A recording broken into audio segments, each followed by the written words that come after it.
Statistics, जिसका हम part number first करेंगे। इसमें मेरा टॉपिक है to find the mean of grouped data by direct method. अब इस चैप्टर में आज मैं इसकी एक्सरसाइज जो है 14.1 भी साथ में शुरू करूँगी। सबसे पहले बच्चे इसमें क्या आएगा, इस चैप्टर में हम सेंटर टेंडेंसी की बात करेंगे। हमारे पास 3 सेंटर टेंडेंसीज आएंगे, मीन, मॉड और मीडियन। ये तीनों सेंटर टेंडेंसीज हमने पता करनी है। जो हमारी एक्सरसाइज 14.1 है उसमें हमने सिर्फ मीन निकालना है। आज हम इस टॉपिक में सिर्फ इस वीडियो में हम मीन की बात करेंगे। मीन का दूसरा मतलब होता है एवरेज, कि एवरेज निकालना। हमारे पास 2 तरह का जो डाटा वो दिया होता है। एक वो डाटा जिसको एक ग्रुप्ड डाटा होता है और एक अनग्रुप्ड डाटा होता है। अनग्रुप्ड डाटा मतलब जैसे मेरे पास 1, 1, 2, 4, 5, 3 ऐसे कुछ नंबर्स दे दिए हैं। तो अगर मैंने इनको लिखना है तो हम कैसे लिखते हैं, यहाँ आता है मेरे पास, इसको हम लिखते हैं एक्स आई। एक्स आई क्या होता है, ये नंबर। जैसे मेरे पास कौन कौन से नंबर दिए हुए हैं, 1, 2, 3, 4 और 5। इसको हम लिखते हैं फ्रीक्वेंसी। एफ का मतलब क्या है, फ्रीक्वेंसी, जिसको हम एफ आई से लिखते हैं। इसका मतलब क्या है, मैं यहाँ देखूंगी कि मेरे पास 1 कितने टाइम्स आया है, 2 टाइम्स, 2 कितने टाइम्स आ रहा है, 1 टाइम, 3 कितने टाइम्स आ रहा है, 1 टाइम्स, और 4 कितने टाइम्स आ रहा है, 1 टाइम, 5 कितने टाइम आ रहा है, 1 टाइम। अब ये क्या है, ये मैंने नंबर लिखे हैं और ये मैंने उनकी फ्रीक्वेंसी लिख ली कि कौन सा नंबर कितने टाइम आ रहा है। इसका मतलब ये जो अगर हमें ऐसे स्टेटमेंट दी हो तो इसको बोलते हैं हम अनग्रुप्ड डाटा। पर हम अपनी जो एक्सरसाइज करेंगे वो ग्रुप्ड डाटा के बारे में बात करेंगे। उसमें मैंने निकालना क्या है, मीन निकालना है। और मीन निकालने के हमारे पास 3 मेथड है। पहले मेथड को हम बोलते हैं डायरेक्ट मेथड, दूसरे मेथड का नाम है अज्यूम्ड मीन मेथड, और तीसरा मेरे पास है स्टेप डेविएशन मेथड। आज मैं अपनी इस वीडियो में सिर्फ डायरेक्ट मेथड से मीन के बारे में बताऊंगी। अब जैसे बच्चे मैं मीन की बात कर रही हूँ, तो मीन को समझने के लिए हम अपनी एक्सरसाइज जो है 14.1 का फर्स्ट सम लेने जा रहे हैं। A survey was conducted by a group of student as part of their environment awareness program, in which they collected the following data regarding the number of plants in 20 houses in a locality. Find the mean number of plants per houses. अब देखो बच्चे, जैसे मैंने यहाँ statement लिखी है। Statement क्या है मेरे पास, number of plants, number of houses. ये मैंने अब बोला था कि मैंने मीन निकालना है। डायरेक्ट मेथड से जो मीन निकालना है वो ग्रुप्ड डाटा का निकालना है। तो ग्रुप्ड डाटा कौन सा होता है, जैसे ये मुझे स्टेटमेंट दी हुई है, यहाँ नंबर ऑफ प्लांट्स जो लिखा हुआ है वो मेरे को इंटरवल्स में दिया हुआ है। जैसे 0 to 2, 2 to 4, 4 to 6, 6 to 8, 8 to 10, 10 to 12, 12 to 14। ये ग्रुप बने हुए हैं, इसलिए जो स्टेटमेंट ऐसे दी होती है उसको बोलते हैं हम ग्रुप्ड डाटा।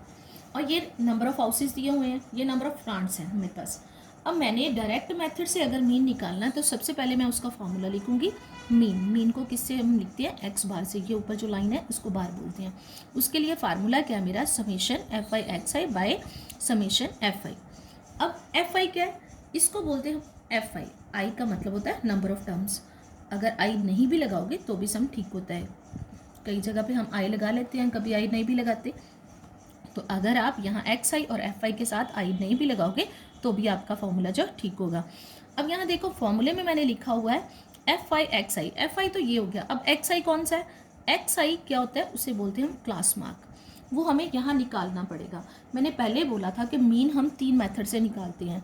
तीनों मेथड में से मैं जो भी मेथड लगाना चाहूँ उसके लिए पहले मुझे एक्स आई निकालना ही पड़ेगा। इसको हम मिड पॉइंट भी बोल देते हैं। मिड पॉइंट मतलब इसका फॉर्मूला क्या है क्लास मार्क निकालने का, upper limit plus lower limit by 2। ये इसका फॉर्मूला है। अब अपर लिमिट क्या है, लोअर लिमिट क्या है, जिसमें क्लास इंटरवल, इनको हम क्या बोलते हैं, क्लास इंटरवल्स। जिस क्लास इंटरवल का मैंने क्लास मार्क निकालना है उसकी ये जो पहले वाला नंबर है यहाँ, इसको बोलते हैं हम लोअर लिमिट, और जो दूसरा है इसको बोलते हैं हम अपर लिमिट। यहाँ upper limit plus lower limit by 2। जैसे 0 + 2 बाय 2, 0 में 2 प्लस करेंगे 2 बाय 2, कटिंग करके क्या आ जाएगा 1। मतलब इसका मतलब ये हुआ कि इस क्लास इंटरवल का जो मेरे पास एक्स आई निकला है, जिसको हम क्लास मार्क बोलते हैं, वो क्या है मेरे पास 1।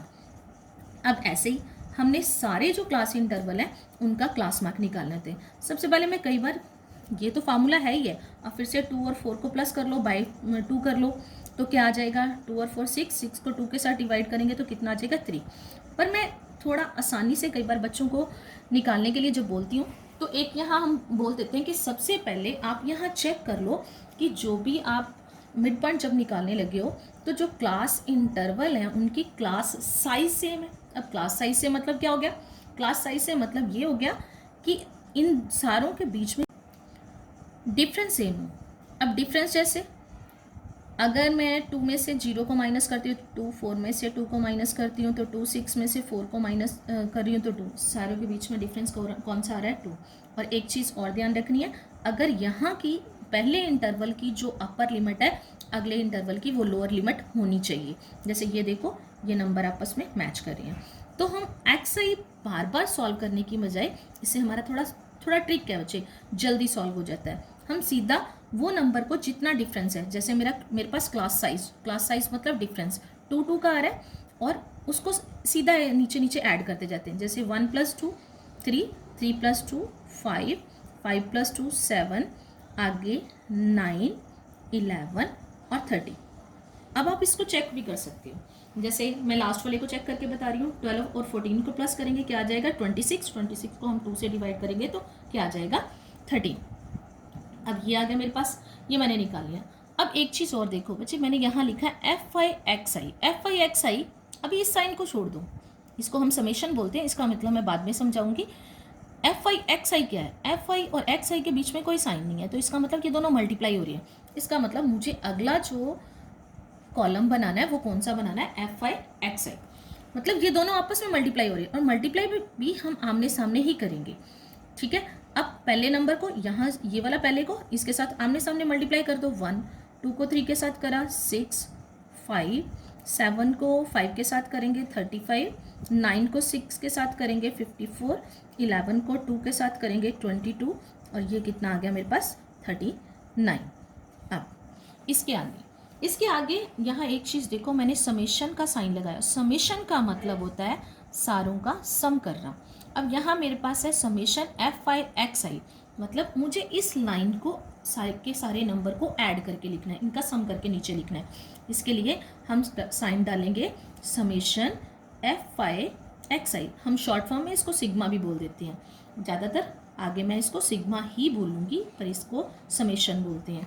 सिग्मा FI XI मैं सारे नंबर को प्लस करूँगी। अब जब नंबर लिखते हो मल्टीप्लाई करते हो ना, तो मल्टीप्लाई करके नंबर लिखने का तरीका भी आपका सही होना चाहिए, क्योंकि ये देखो यूनिट प्लेस के नंबर के नीचे यूनिट प्लेस का नंबर आएगा तो इनको प्लस करने में मेरे को ईजी होगा। अगर आप किसी भी नंबर को इधर जैसे 1 लिख लिया, 6 ले लिया, 35 ऐसे लिख लोगे ना तो कई बार जल्दी में आप प्लस करते करते गलत कर दोगे, इसलिए ऐसे नहीं करना। अब इनको प्लस करके क्या आ जाएगा मेरे पास, सारों को प्लस कर लो 162। अब यहाँ फार्मूले की तरफ ध्यान दो, यहाँ क्या है समेशन FI मैंने बताया था इसको क्या बोलते हैं, इस लाइन को क्या बोलते हैं FI। समेशन FI मतलब मुझे इन सारे नंबर को भी प्लस करना है।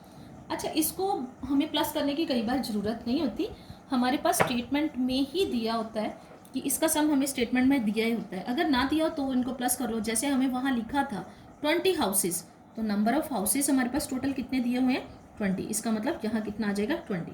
अब मैं क्या निकालूंगी मीन के लिए मैंने फार्मूला पहले से ही लिख रखा है, इसको देखो आगे कैसे लिखना है। इक्वल का साइन डाला, समेशन FI XI वो आपके पास आंसर क्या आया 162 और समेशन FI का आंसर क्या आया पास आपके पास 20। अब इन दोनों की कटिंग हो जाएगी। अब अगर 2 के टेबल पर कटिंग करोगे यहाँ आ जाएगा 10 और यहाँ क्या आ जाएगा 81। इसको डेसिमल फॉर्म में लिख लूँगी 8.1, इसका आंसर आ गया। ये हमने डायरेक्ट मेथड से मीन निकाला है। अब जैसे मैं एक और एग्जांपल ले रही हूँ, इसी मेथड से हम सम को करेंगे। A class teacher has the absentee record of 40 students of a class for the whole term, find the mean number of days a student absent. अब यहाँ मैंने उसकी स्टेटमेंट लिख लिया। यहाँ क्या आ रहा है मेरे पास नंबर ऑफ डेज और नंबर ऑफ स्टूडेंट। इसको आपको मैंने पिछले में बता दिया है कि इसको FI लिखते हैं, ये FI हो गया। अब मेरे को क्या करना है XI ढूंढना है। अब मैंने पिछले सम में जो मैं XI ढूंढना है, XI ढूंढने का जो ट्रिक बताया था वो यहाँ काम नहीं करेगा। सबसे पहले मैंने क्या बोला था, अगर वो आप यूज़ कर रहे हो तो सबसे पहले देखो कि इनकी डिफरेंस सेम है। यहाँ देखो 6 में से 0 माइनस करेंगे 6 का डिफरेंस है, यहाँ 10 में से 6 को माइनस करेंगे तो 4 का डिफरेंस है, यहाँ भी 4 का डिफरेंस आ रहा है, आगे 6 का डिफरेंस आ रहा है, आगे 8 का आ रहा है, आगे 10 का आ गया, आगे 2 का आ गया। मतलब सारे जो मेरे पास इनके क्लास साइज हैं वो अलग अलग हैं। क्लास साइज मतलब डिफरेंस अलग अलग आ रहे हैं, इसलिए यहाँ मैं वो वाला ट्रिक यूज़ नहीं कर सकती। इसमें मुझे फार्मूले के according he upper limit plus lower limit by 2 करके ही क्लास जो हमें क्लास मार्क है वो निकालने पड़ेंगे। क्लास मार्क को मैं एक्स आई बोलूँगी। और ये क्या आ जाएगा, जैसे 0 + 6, इसको चाहे तो आप रफ काम में कर सकते हो, और या तो डायरेक्ट अगर आप इतनी सी कैलकुलेशन कर सकते हो तो कर सकते हो। जैसे अगर मैं इसकी फर्स्ट इंटरवल की 0 + 6 6 आ गया, इसको हम 2 से डिवाइड कर देंगे तो कितना आ जाएगा मेरे पास 3। अब वैसे ही आगे 10 + 6 कितना हुआ 16/2 कर देंगे। आप इसको या तो ऐसे रफ वर्क में कर सकते हो, 6 + 10/2 कितना आ जाएगा 16/2 8।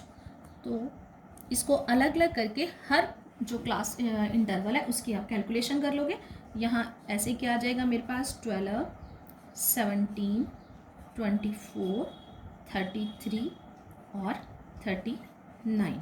उसके बाद आपको जैसे पता ही है कि अगला हमारा क्या बनता है, अगला कॉलम क्या बनना है FI XI, मतलब इन दोनों को हमने मल्टीप्लाई करना है। और हमने मल्टीप्लाई आमने सामने करना होता है, जैसे 11 को 3 के साथ, 10 को 8 के साथ, 7 को 12 के साथ, तो मल्टीप्लाई करेंगे। यहाँ आ जाएगा मेरा 33, नेक्स्ट 80, नेक्स्ट 84, 68, 96, 99 और 39। अब आपको डायरेक्ट मेथड के लिए हमने पहले फार्मूला जैसे लिखा था वैसे ही फार्मूला लिख लेंगे। मीन इक्वल टू क्या आ गया यहाँ मेरे पास, मैं इसको सिग्मा बोल रही हूँ, sigma FI XI by sigma FI, ये फॉर्मूला था। मल्टीप्लाई कर लिया, समेशन करेंगे इसकी, तो इसके लिए हमें क्या करना पड़ेगा, इन सबको ऐड कर देना। इन सब नंबर्स को ऐड करेंगे तो मेरे पास इसका आंसर आ जाएगा 499। और इसको भी ऐड करना है क्योंकि नीचे मेरे पास क्या है सिग्मा FI, और ये मेरे पास स्टेटमेंट में इसका जो सम था वो दिया हुआ था कि 40 है इसका सम। अब बस फार्मूले में ये मैंने फार्मूला लिखा है, उसमें मैंने वैल्यूज़ को पुट करना है। सिग्मा FI XI क्या आया आपके पास 499, और नीचे सिग्मा FI क्या आया 40। अब क्या करेंगे, हम ऊपर वाले नंबर को नीचे वाले नंबर के साथ डिवाइड कर लेंगे। डिवाइड कई बार ज़रूरी नहीं होता कि पूरा पूरा सम सॉल्व हो जाता है, डेसिमल में आंसर आता है। जैसे मैं यहाँ करके बता देती हूँ, 1 के साथ करेंगे 40, 9 नीचे आ गया, 99 2 पे गया, 80 19, नेक्स्ट पॉइंट लगेगा साथ में 0। अब ये कितने पे जाएगा मेरे पास 4 पे जाएगा, तो कितना आ गया 160। नीचे मेरे पास बच गया 30 और एक 0 लगा लेंगे, फिर ये जाएगा 7 पे 280। अब 300 में से 280 माइनस करेंगे तो क्या आ जाएगा 20, साथ में एक 0 और 5। इसका मतलब इसका आंसर क्या आ गया मेरे पास 12.475। मीन क्या आ गया हमारे पास 12.475। बच्चे ये जो आज मैंने आपको मेथड करवाया डायरेक्ट मेथड, उसी के साथ के आपको कुछ सम दिए, ये आपकी एक्सरसाइज में से नहीं मिलेंगे। मैं पहले तीनों मेथड करवाऊंगी, फिर आपको उसके साथ आपकी एक्सरसाइज जो है 14.1 वो सॉल्व करने के लिए दूंगी। अभी ये आपने जो मेथड मैंने आज आपको करवाया उससे ये वाले सम ट्राई करने हैं और ये साथ में उनका आंसर है।